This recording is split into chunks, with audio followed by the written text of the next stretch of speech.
Birleşken Devletler Teşkilatı'nın baş katibi Antonio Guterres, Birleşken Devletler Teşkilatı 76. növbetlik umumiy yig'indan burun Birleşme Agentligining ziyoratini qabul qildi.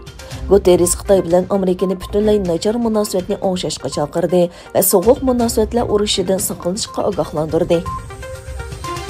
Xitoyda o'yinlik bozori tavranmoqda. Şanghaydagi o'yinlik vasitasi Shinli guruhining pay bahosi dushanba kuni Hong Kongda 87% tushib ketgandan keyin savdosi taqib etildi. Egilinishcha, bu shirkatning 9.5 o'simi bilan olgan 246 million dollarlik zoyimning vaqti 10 oyning 18 kuni to'shidi ekan.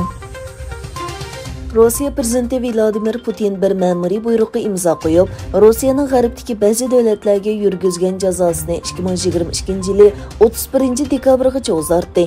Rossiyaning Qrimni besib olishi va Ukrainaga hujum qilishi sababli Amerika va Yevropa ittifoqi Rossiyaga embargo yurgizgandan keyin Rossiya mu g'arbga qarata jazo tadbirlari yo'lga qo'ygan edi. Turkiya davlatlik miyiblar futbol komandasi 6-0 natija bilan Ispaniya komandasini yengdi. Bu natija bilan Turkiya komandasi uda ikkinchi qatim Yevropa chempioni bo'ldi. Xitoy doiralari tor o'yinlarga xumor bo'lib qolishga qarshi turish uchun yangi tadbir qo'llanmoqda. Xabar qilinishicha, Sin programmasi TikTokning xitoycha nusxasi Douyinni ishlatishga vaqt cheklamasi qo'yildi. 14 yoshdan tuban bolalarning kuniga faqat 40 minut Douyin ishlatishiga ruxsat qilinadi. Sharqi Turkistondagi jazo lagerlarining ziyonkashligiga uchraganlarning urug' tuqqanlaridan tashkillangan bir guruhi Anadoluning har qaysi shaharlarini ziyorat qilib, Turkiya xalqiga Sharqi Turkistondagi irqiy, madaniyat va siyosiy qirg'inchilik va kishilik huquq tafsandichiligi haqida ma'lumot berdi.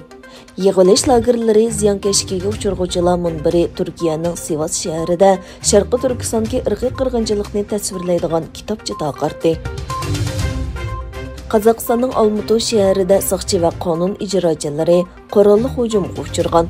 Xabarlar qaraganda, Olmutuda bir javobgar suddan keyin qonun ijro qiluvchilarga qaratib o'q chiqargan.